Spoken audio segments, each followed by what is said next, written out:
Good morning. I'm Romalie Chioco from the Connect and Communicate Series Planning Committee. Thanks for joining us for the Connect and Communicate series with the presentation Make Way for Macchiato. This discussion will be recorded and it will be made available to the Pennsylvania Library Association College and Research Division members through the PALA website, as well as sent to registrants and available on the CRD blog. For this discussion, you'll only need a headset or speakers. We encourage you to ask questions in the chat box at the bottom right throughout the discussion, and we'll attempt to include your questions as appropriate during the discussion or at the end. We'll also do our best to assist participants with technical issues. Post those in the chat box as well. This session is brought to you by the Pennsylvania Library Association College and Research Division's Connect and Communicate series, and I'd like to thank the CRD board for supporting this initiative and the other Connect and Communicate Planning Committee members, including Sarah Pike, Diane Porterfield, and Amy Snyder. Please contact any one of the team for information about becoming a PALA member. This project is made possible by a grant from the Institute of Museum and Library Services as administered by the Pennsylvania Department of Education through the Office of Commonwealth Libraries and the Commonwealth of Pennsylvania, Tom Wolf, Governor. And finally, I'd like to thank and introduce our presenters for today's event. Stacy Kimmel Smith is the Assistant Director of Client Services in Library and Technology Services at Lehigh University, where she manages the LTS Help Desk Technology Support and Computer Repair Services. She has her MLS from the University of North Carolina, Chapel Hill. Mark Canny is Manager of Lending Services at Lehigh University Libraries. He received his MLIS from Florida State University. Sharon Wiles-Young is Director of Library Access Services at Lehigh University Libraries, where she manages both the lending services and technical services teams. She has her MLS from the State University of New York at Albany. And with that, I'd like to turn this over to Stacy, Mark, and Sharon. Thank you. Okay, I'm going to share my screen. Hang on just a moment while I get situated here.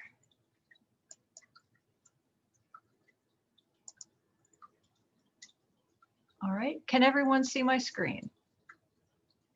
Okay, great. So the title of this presentation is Make Way for Macchiato, How Disruptive Change Drove Service Redesign and Actually Ended Well. This is actually a photo of our cafe, probably taken last fall when it opened. And I'm going to start by providing some context about Lehigh University and kind of the situation that we're in. I'm going to make a quick change here. So Lehigh was founded by a railroad pioneer, entrepreneur, and philanthropist, Asa Packer. The university was originally a science and engineering school that's since expanded to include colleges in business, education, arts and sciences, and more recently, health sciences. We're sort of a fun fact is we're built on the side of a mountain, so we're kind of geographically unique, and we actually have 2,600 stair steps on campus, so our kids get a lot of exercise. We have the 5 colleges, and now we have just over 5,000 undergraduate students and just under 2,000 graduate students. Until recently, we were primarily a residential campus. Of course, that's changed with COVID. We're more hybrid now. Our acceptance rate prior to last year, where a lot of things changed, was about 32%. And we're the smallest university classified as an R2 high research activity university. So in 2015, we installed a new president, John Simon, who took office, and after a period of listening and acclimation, he initiated an ambitious plan of expansion called the Path to Prominence. Kind of the centerpiece of our Path to Prominence was a new College of Health, which is the first institution in the world to offer undergraduate, graduate, and executive degrees and certificates in population health. The plan involves a dramatic expansion of the student body. We wanted to increase our undergraduate population by about 20% or 1,000 students. We wanted to increase the graduate population by about 500, and the plan involved recruiting 100 new faculty members. I don't know that this was ever a formal goal, but there was a lot of discussion about moving and advancing to become an R1 university. And that was, there was a lot of discussion about that and how feasible that was. This plan involves quite a bit of construction. We are currently constructing a new College of Health business building and 2 new residence halls, and the new also expansion and development of some of our more iconic buildings. I'll mention that the residence halls that we built have been extremely useful as we have brought students on campus in a distanced way. We've really needed that extra space. John Simon, our president, will be stepping down as president this year, and we are looking to fill that position and continue the path to prominence. And so our organizational structure, as far as where Sharon and Mark and I work, is somewhat unique. We are part of an organization called Library and Technology Services, which is abbreviated LTS. In 1996, we merged the libraries, computing center, and telecommunication under one vice provost, which is now called the vice provost for LTS. So we're under one leader. We share facility space, including 2 libraries, a computing center, and some ancillary buildings.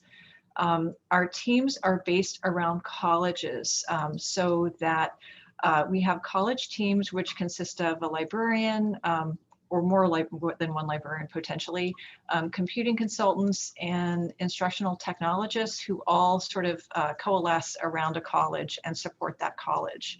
We also have functional teams sort of overlaid on this organizational model so that the librarians and the computing consultants, et cetera, have kind of a feeling of community, and they also have a leader that they report to for their functional area.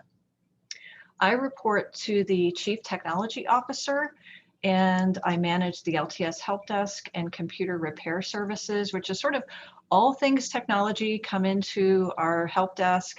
Also some basic library questions. We have 2 librarians, I'm one of them, and we have another librarian who has a very strong technology background, so we kind of straddle those 2 areas. Mark and Sharon report to the university librarian. Mark is the manager for lending services, and Sharon is the director of library access and technical services. And so this image kind of gives you a little bit of an idea of where we fall within the organization in a really conceptual way. There's a lot more going on in our organization than just this, but we wanted to keep things simple. And so we have 2 libraries, 2 main libraries plus a remote storage facility, which is on our mountaintop campus. The Fairchild-Martindale Library complex includes a library and an adjacent connected computing center, which is also called the Fairchild-Martindale Computing Center. And we have the Center for Innovation and Teaching and Learning. Kind of all of these spaces and units are located within that complex. The help desk and lending services are on the entrance. As you walk through this walkway here, the help desk and lending services are right there. And now we have a cafe that's also right there. We house the social sciences and sciences collections, and we have maker spaces, spaces for innovative experimentation, collaborative spaces. We have a visualization lab. We have a video and media production area, teaching spaces, and we also have what you would call computing labs. They're basically banks of computers that are located throughout the building. The Linderman Library was among the first buildings constructed at Lehigh, and it was built in around 1878 and expanded in 1929. In 2005, it underwent some significant we call it rejuvenation, really basically rejuvenating some of the architectural features. We added a cafe, we updated and modernized the infrastructure, and it's really quite a beautiful building as well as a functional building. It's very popular for student study. There are also group study rooms. There's a stained glass rotunda, and I've included some inserts here so that you can kind of get a sense of what this building is like. It also houses the arts and humanities collections.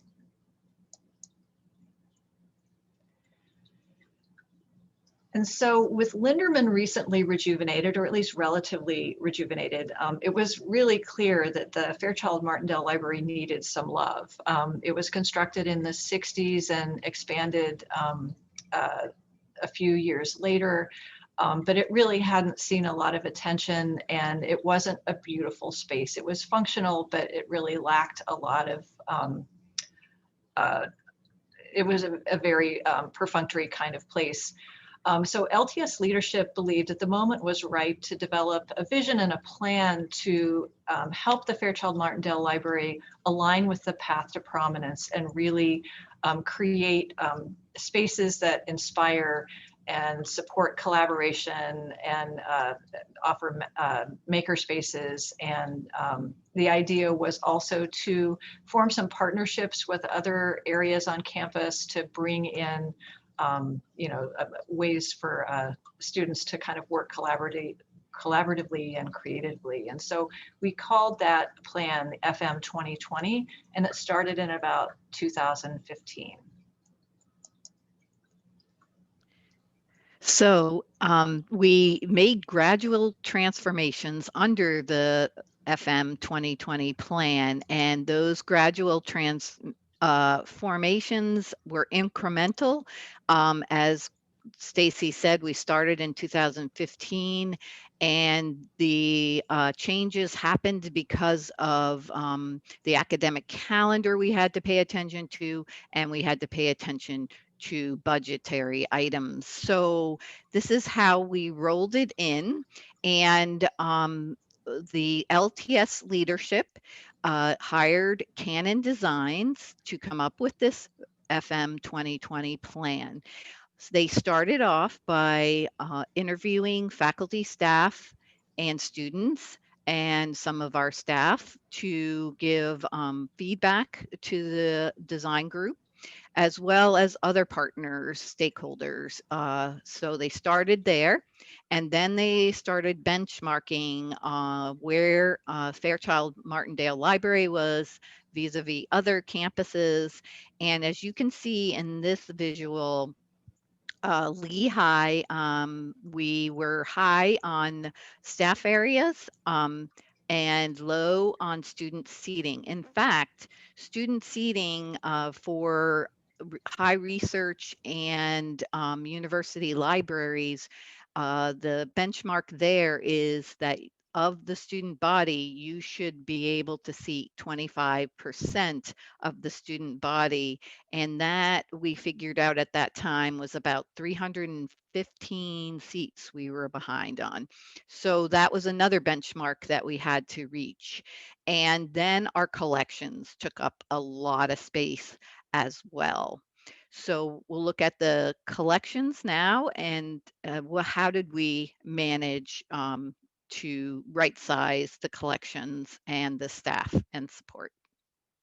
So we'll look at the next slide to look at some of our transformation in the collections area. We made a commitment in the FM 2020 plan to reduce the collections in Fairchild-Martindale by 50%.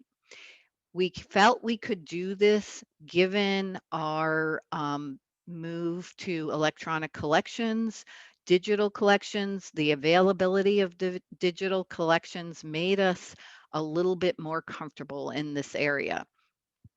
Another thing that helped us tremendously is the budgeting in FM 2020. We made sure collections were figured into the budget. So what does that mean? We started off in fiscal year 2014-15 looking at our journal collection, because we knew that there are digital back files available that we had not taken advantage of at Lehigh.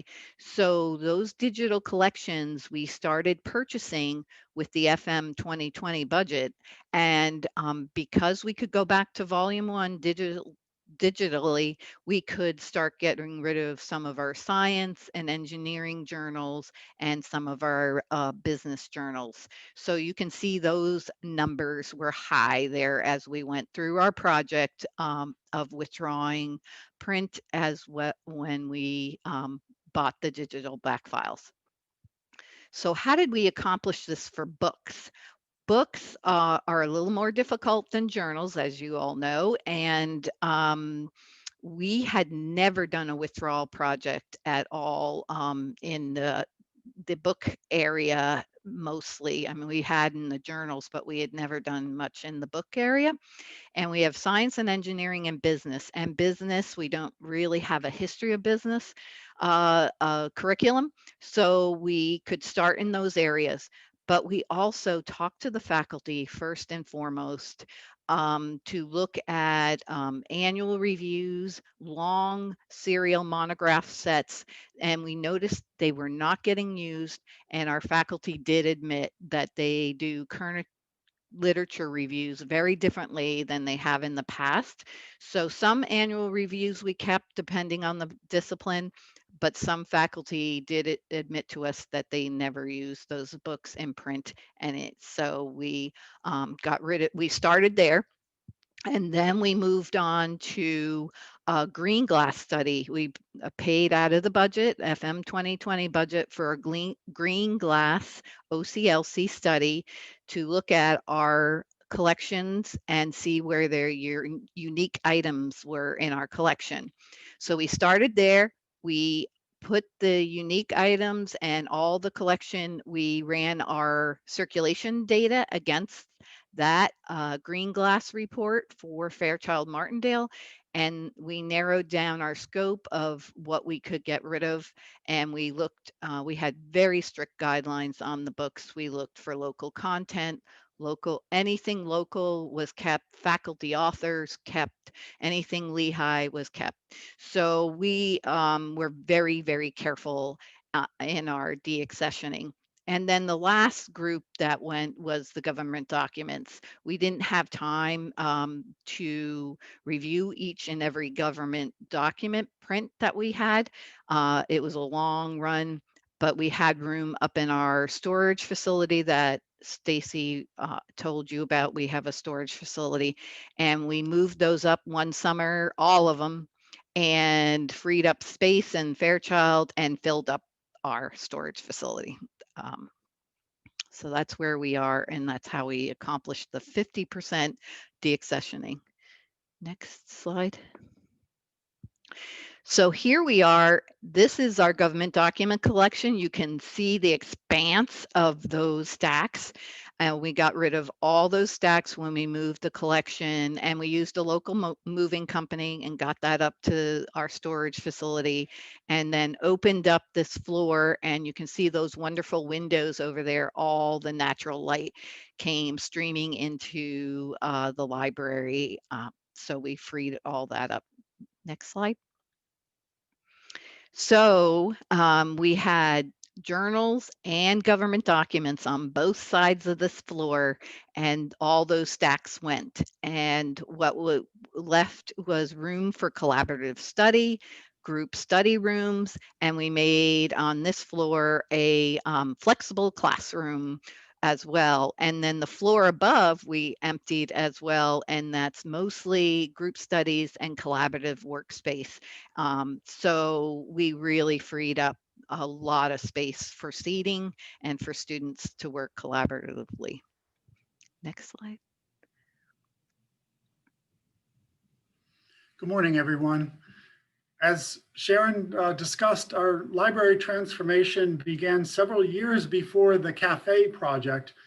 Rather than wait for the full funding of the Canon 2020 plan, we began a series of micro renovations throughout the building over summer and winter breaks as monies were identified to increase seating, enrich technology, and to build engaging collaborative spaces.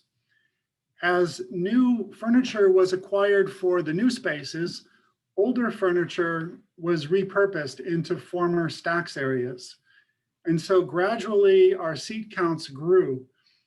even as we tried to maintain an equal balance of quiet and collaborative study, which is what the students were asking us to do. We began to realize technology-enhanced creative spaces like the DIY video and Lightboard Studio, and a visualization lab featuring several innovative tools, including immersive virtual reality and a touch-sensitive curved eye wall that allows collaborative investigation of large-scale data. Our new flexible spaces enabled us to build partnerships and host events with student groups, clubs, and entrepreneurial groups.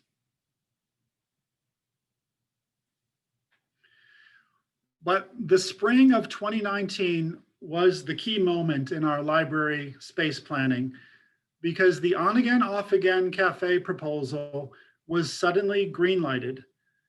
Our change experience really began to accelerate, and our focus shifted to the entrance level of FML, to the cafe project, and to a vision of a unified service point.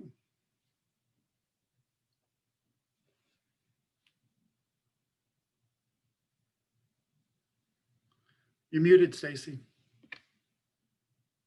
I knew that would happen. So what you're seeing now is kind of the client view as they walk through our entrance into our lobby. This was the original configuration prior to, I'm going to say it's, let's say 2018, prior to all of these changes that happened. So on the right-hand side, you see the circulation or lending services. That's a 40-foot wraparound style desk. Underneath or behind the circulation sign, there's a wall, and that wall is sort of shielding the public from about 2,200 square feet, give or take, of the staff offices where all the behind-the-scenes operations take place for lending services. Oh gosh, I don't know, 30 feet away, 40 feet away, on the left-hand side is the help desk. The help desk is kind of a boomerang shape. You can only see part of it here, but it seats 2 people, and along kind of off the screen, off the camera, over to the left there are staff offices. Each of our staff members, there are about 7 of us that staff the technology help desk. We have small private offices that are aligning a wall on the north side of the building. And then also adjacent to those offices is about a 380 square foot common space where when we did a lot of computer deployment, we would use that as a staging area. It's also where we had our coffee pot and our microwave, and it's going to figure into some of our future conversations. So I wanted to mention that. You can see we have the elevator and stairs here. And so we have 2 service desks 30 feet apart, and that served us well for a long time. But over time, we noticed that it became confusing to clients. You walk in the building and you're not sure which desk is for what. And there were some overlapping duties among the 2 service points. You can imagine, like between the printers and the photocopiers. We had a division of labor that really didn't make sense. And just to kind of give you an example, if a student wanted paper for a printer, they would go to the circulation or lending services desk. If they needed help with a jam or needed help, with the printer operation, they would go to the help desk. And there was a lot of, pointing back and forth and cross referral.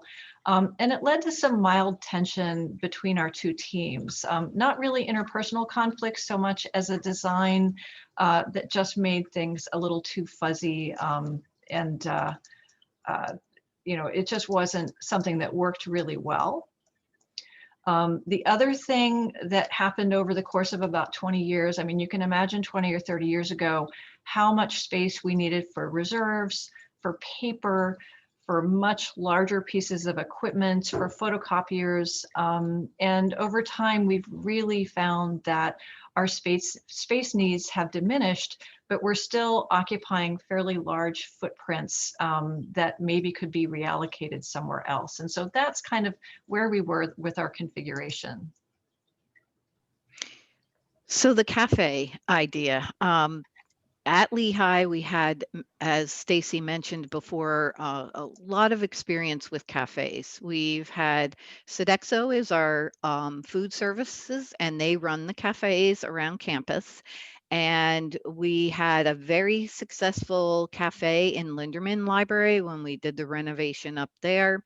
And then down in Fairchild, we had on the ground level floor a small footprint, very small footprint for a little cafe in Fairchild-Martindale. And even with that small footprint, it was obvious that it was a very popular service to have.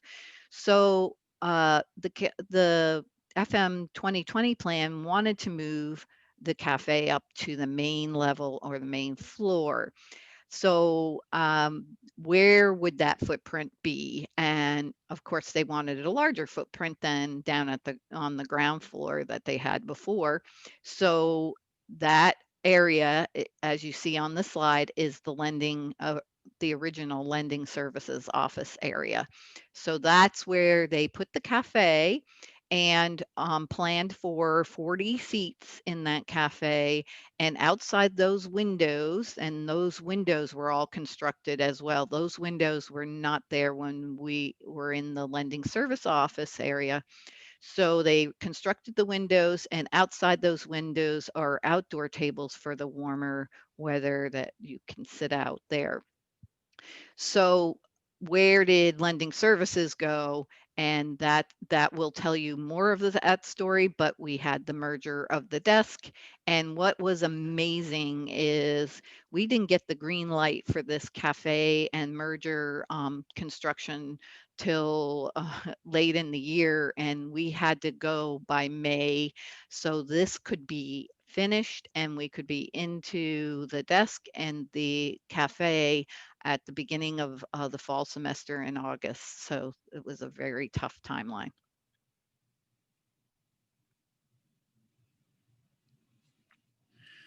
So in order for the cafe vision to be realized, our team, Lending Services, needed to vacate the circulation desk and the team production area behind this wall. In our old configuration, we had space to spare. On the right side, behind the circ desk, we had holds, reserves, laptops, technology, and our media collection. And behind the wall, we had ILL production, scanning workstations, mail processing, and plus cube space for 8 team members and multiple student workers. So our ILL production would now have to be split between the 2 main libraries. 3 of our team members would be relocated to Linderman, and we made the decision for Linderman to become a new shipping destination for ILL. So we had to rethink not just the physical layout, but also all of our services, workflows, and communications.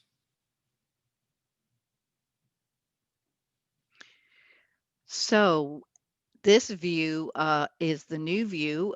When you walk in the front door, you will see the seating area there with the media wall and the digital screen.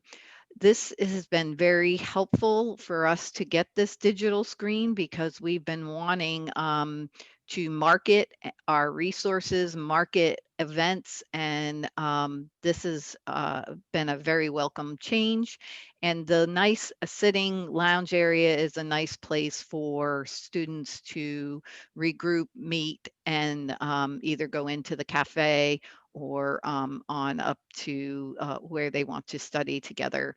So if you look in from this area of the seating area, if you look into the cafe entrance now, that was the old lending services, you can see that one entrance there and where we built everything. We also moved a staff member downstairs. Sodexo paid for the construction of a new office down there next to their freezer space that they had to construct for down in the ground floor. So that was another area that had to be reconstructed. So the ground floor and this floor had to be worked on. So this is our new area, and prep areas are all in there as well behind this wall.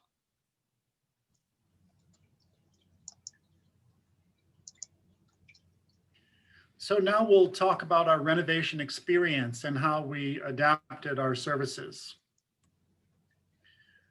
The construction phase began immediately after May classes and lasted until the beginning of the fall semester.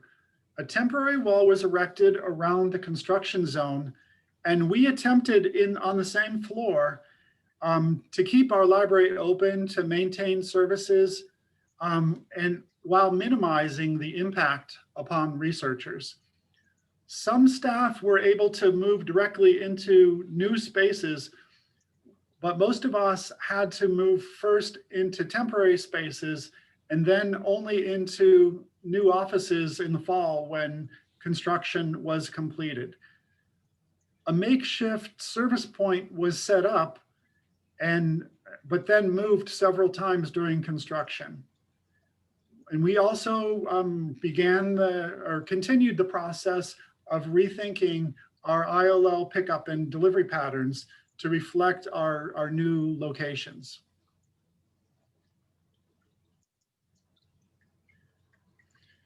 FML Library had been the hub of our ILL processing, but with more staff housed in Linderman, we opted to configure both buildings for ILL shipping and pickup. In Discovery now, researchers would be able to choose their preferred pickup point. And we introduced a paging service as well as office delivery. Paging and office delivery that just helps us to reinforce the value of our collection and improve the access. At the new merged service point, our reduced footprint required us to rethink the materials that we were storing at the service point. For example, the media collection, which was formerly behind the desk, we placed up into the open stacks.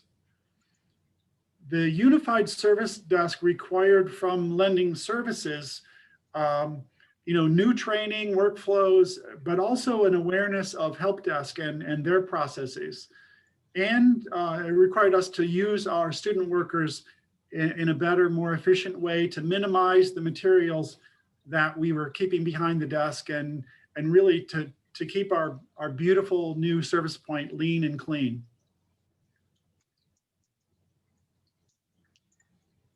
Okay, so I want to talk a little bit about sort of the technology help desk perspective and the ways that we adapted our services. One of the big concerns that we had was noise. We are already in the middle kind of a lobby, and we, about 7 or 8 of us on our team, and usually the help desk staff was a 2-person operation, and we were fairly spaced apart. We do a lot of phone support, and we did a lot of, and we still do, a lot of in-depth remote support of people's computers. It can be, a high concentration effort. And we were concerned about a few things related to noise. One, and I think our primary concern was that there's a cafe now 100 feet away.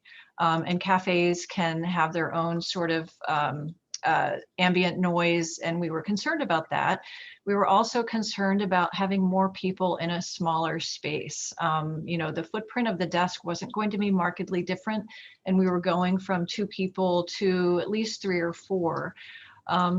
When the architects came up with the original help desk design, they had us sitting 2 feet apart. It was really pretty astounding. And so we you can't really see it here, but the desk, which was originally formed in kind of a boomerang style, we campaigned for an extra arm to the desk so that we could take advantage of a little more space between staff, which in COVID really served us well.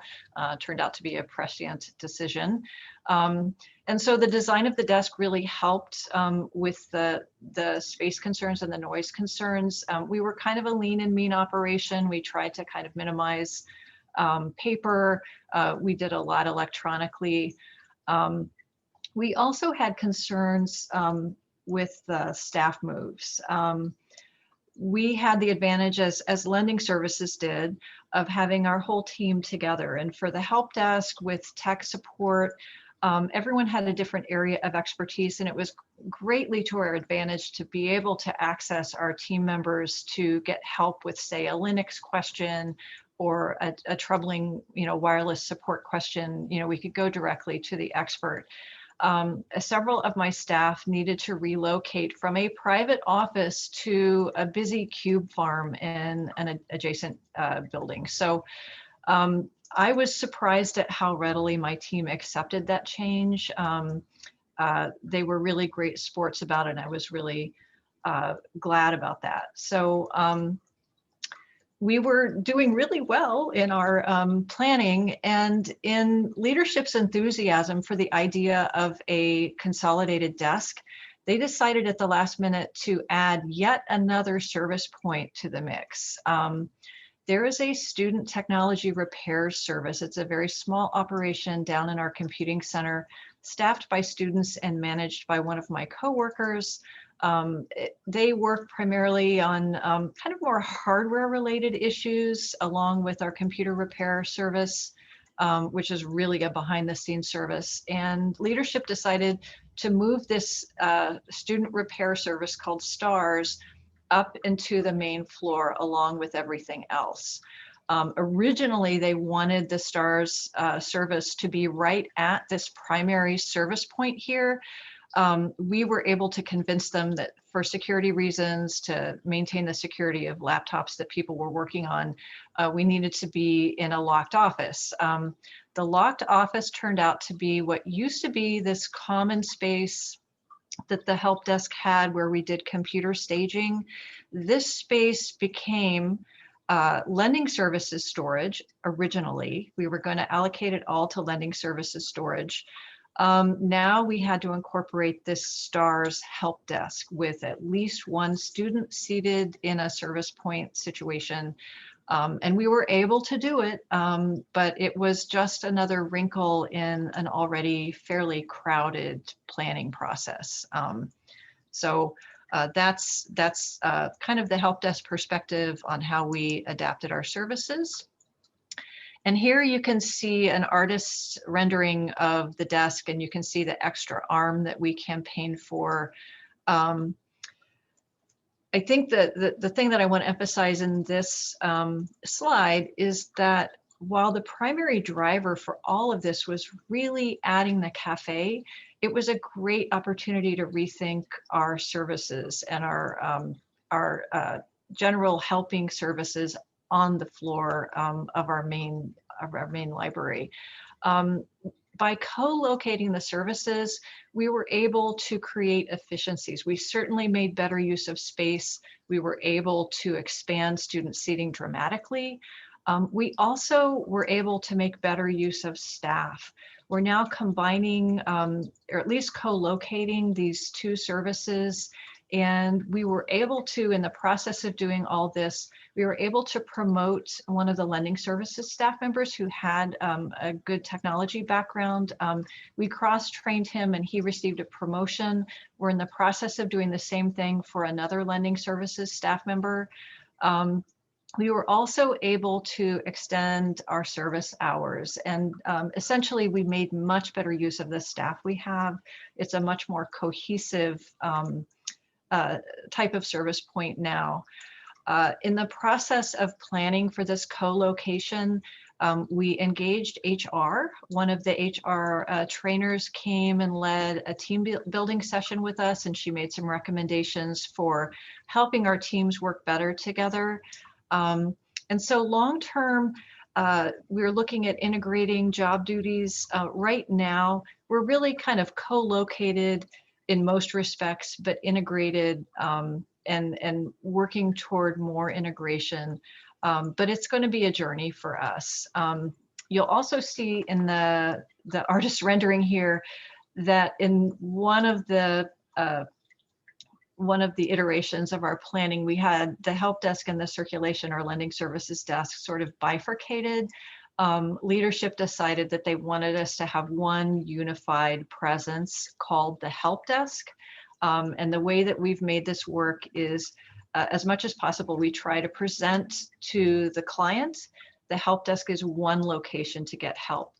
Behind the scenes, we're not as merged as we might be in the future, but we definitely are much better coordinated and working together, you know, in the course of providing services. So we're co-located, but working toward a better integration.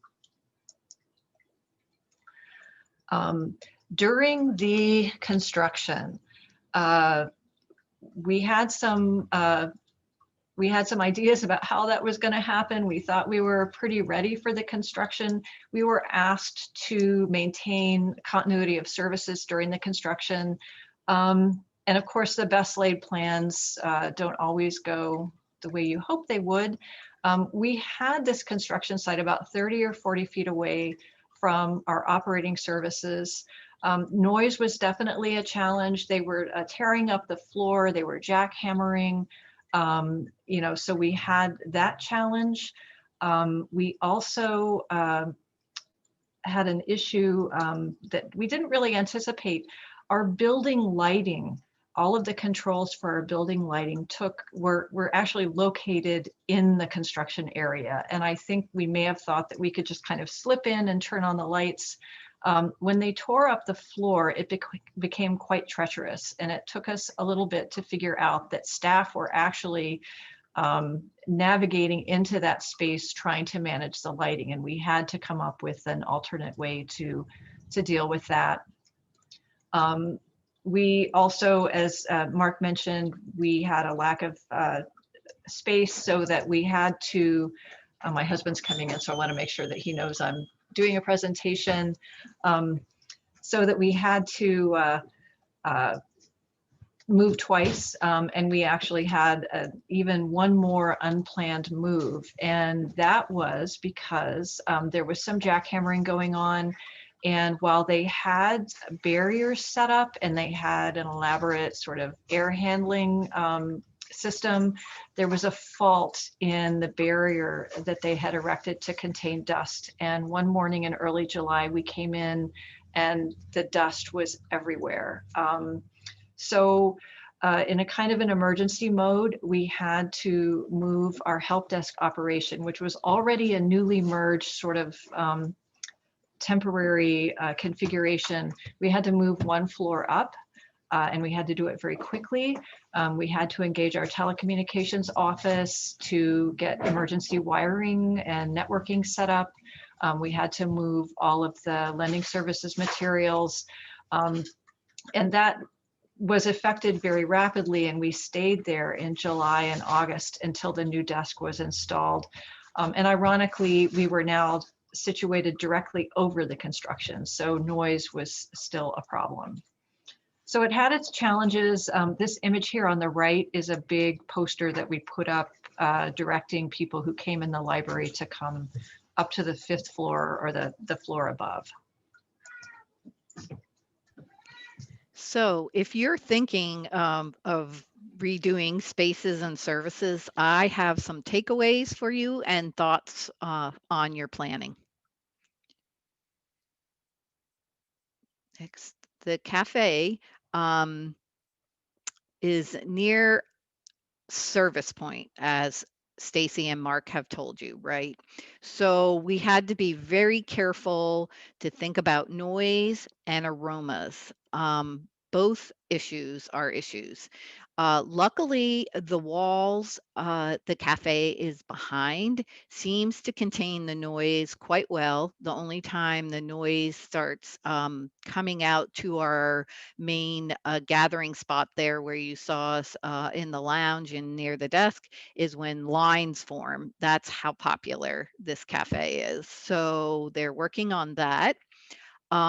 Yes, and aromas, what we did is ask the cafe, ask Sodexo to please change their menu to sandwiches and not many items that have to be cooked or would create aromas. So we did talk about that right away. That was really important. Thinking about aromas and food, we had to think about trash. Trash became a problem because we didn't have more people to address the trash, and that had to be taken care of right away. Some of the trash going down to our ground floor was left out in the open. We had to address that.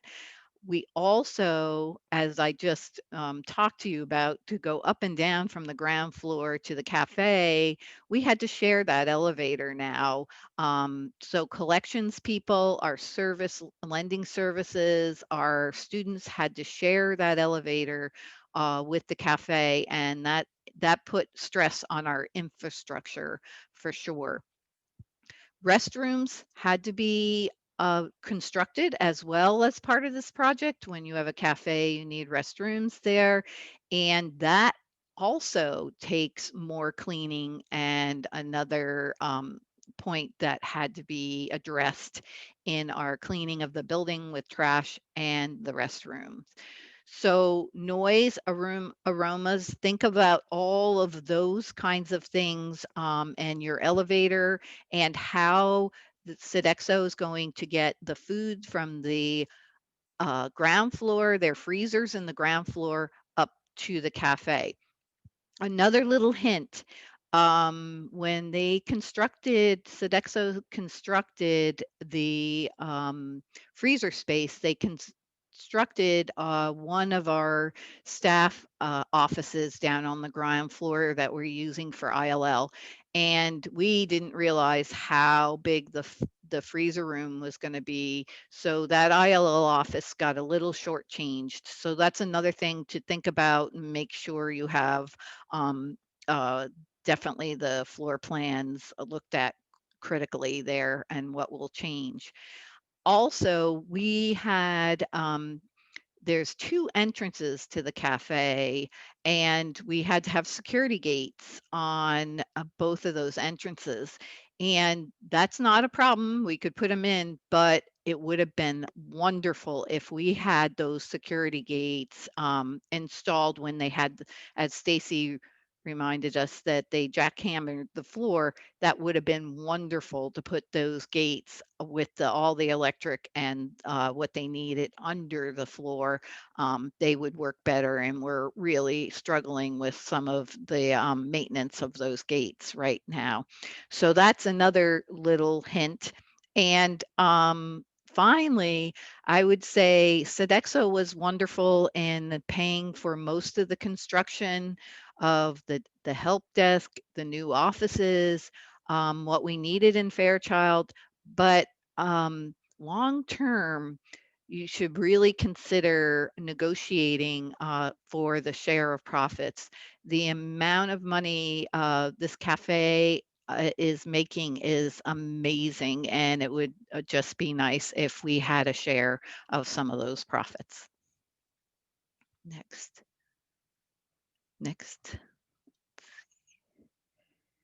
So, as you can tell from my little summary there about the cafe, it actually ended really well. We now have people so coming to the library for the cafe, first of all, and it's a destination point now. It's a meeting spot. I go into the cafe sometimes, cannot find a seat at all.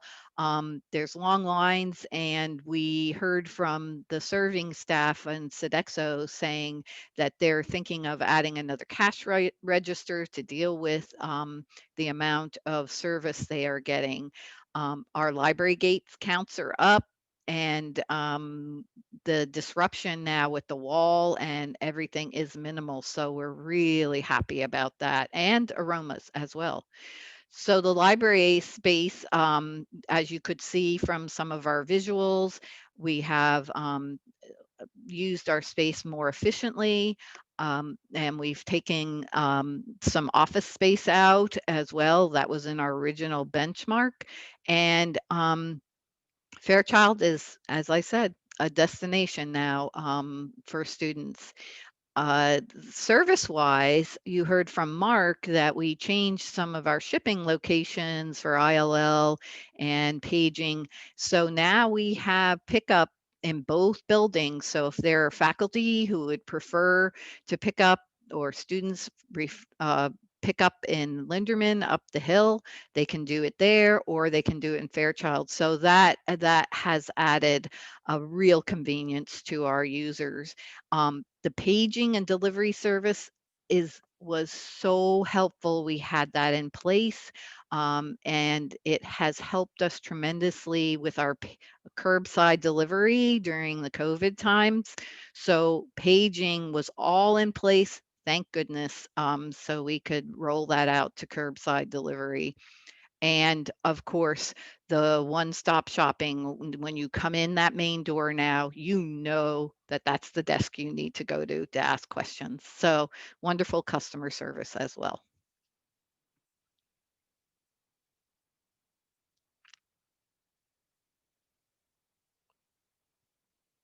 Stacy, you're muted. Sorry, just to summarize some of our collected thoughts. This is the kind of completed, semi-completed help desk. The one thing that isn't shown here is we do have illuminated lighting behind the help desk sign, which is absolutely beautiful. So you see the desk is about 20 feet once you consider the wraparound, and we have the space for 4 seats, although often it's less than that. And with COVID, we have a rule of a maximum of 2 seated behind the desk to maintain our 6 feet of space. Behind the help desk, you can see in this little doorway here, that's where our STARS office is. And you know, adjacent to the desk, over here by the elevator, we have ILL, PALC, and pickups. And so this is a big win for our clients, and there's a lot of potential for staff development. It's a win for the aesthetics of the building for sure, and our use of space.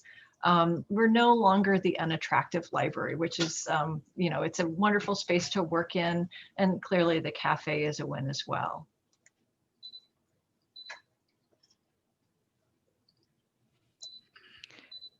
So my summary thoughts are that I am just so grateful for Stacy and Mark for their communication skills. They kept the staff up to date on everything that was going on, even when we had to quickly redo things because of the construction.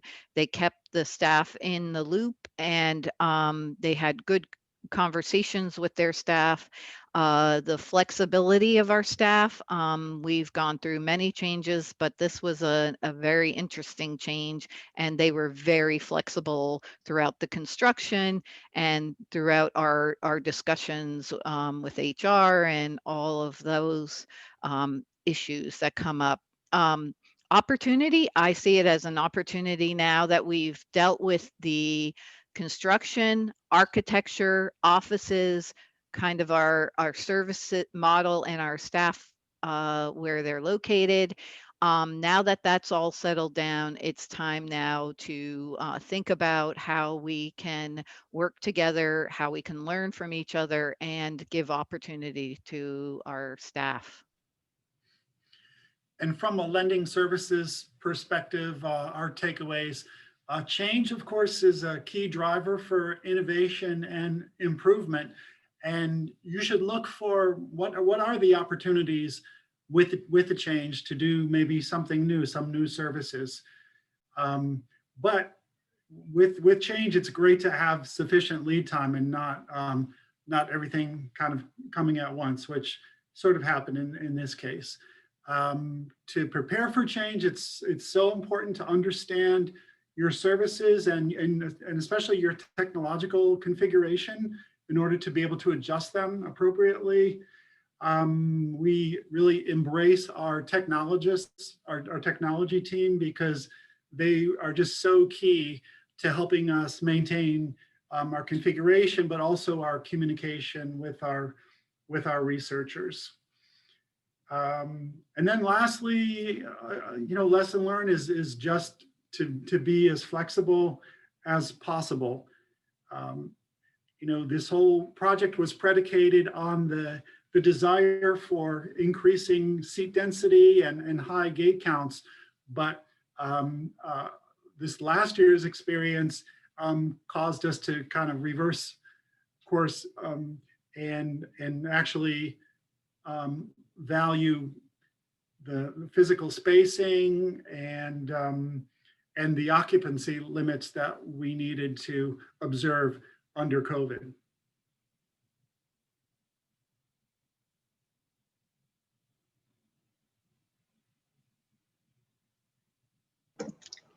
So thank you all for attending.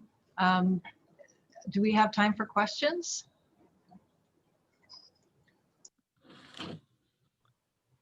Hi. Yes, we have just a couple of minutes left, and there is one question in here so far. If somebody else has a question, please put it in there. And the question is about trash. Do you recycle? Yeah, that's a good question. Yes, we do have recycling containers down on our loading dock where all the trash goes out. I wish we will do more with the organic trash. So the compostable trash. So that's another area I wanted to look at. I've even thought about it in Linderman, the amount of coffee grinds and stuff you go through. So that's an area that we could definitely improve. But yes, we do on campus have recycling. We do have a sustainability office, and we work with them on improving our signage for, recycling versus trash. And I don't know who asked the question, but you probably noticed that our trash bin was a terrible mix of recyclables and non-recyclables. We try to raise awareness, and I think in the last couple of years we did have a trash audit to highlight what percentage of recyclable trash in the recyclables was actually legitimate recycling. So we do try to raise awareness. It's definitely an uphill battle. Another question from Krista is, did the increased foot traffic also increase circulation and assistance statistics? I think one thing that I could certainly say increased the circulation was the new paging service, and in the fact that in our catalog, people were able to say request this, and within a very short time frame, we would page the material and make it available at the hold shelf. So that's become a very popular service, and then under COVID, that has become a curbside pickup service as well. So it really was a good foresight to have that in place, and it worked really well under COVID. All right, it looks like there are no other questions right now, and we're pretty much at the end. Oh wait, here's one. Did you do particular things to help staff cope with the changes in their workspace? Because those, it seems that those changes would be difficult for staff, and I have to agree with that, having just recently done a whole renovation and merging of desks as well. So do you have any particular things that you use to help your staff cope? I think both of our teams were just remarkably flexible. One thing that we've been kind of, I think as an organization, we've been sort of campaigning for a staff lounge. We did not have a staff lounge throughout either of our buildings. And as part of this renovation, they did create a small staff lounge that also doubled as a mail room. And I think that was one of the things that that helped a little bit. But I mean, in general, you know, Mark, I'll speak for my team. I think they were fairly open about their concerns, and I was surprised. I thought that the move out of private offices to cubicles would really be a tough thing for people to handle, and they were just really easygoing about it. I think that went really well. I think bringing in HR to help to talk about adapting to change and merging was a good move. They made a few very practical suggestions for cross training that really helped us out. So they deal with a lot of managing change in staffing situations across campus. So they have a lot of great ideas. Yeah, we did some special information sessions. We shared documentation so that the two teams would be aware of the other team's workflows. The trainer really had good expertise on workflows. She had worked for Wegmans before, and she even implemented like a buddy system so that you had a buddy from another team if you had questions. And I remember one session where we shared the top things that you would like the other team to know about what it is that you do. A lot of whiteboarding, and I thought there was good foresight in that merger of the two teams. And I'll just make one other comment, since Mark revealed that we moved 3 staff members up to Linderman and we created the ILL service point.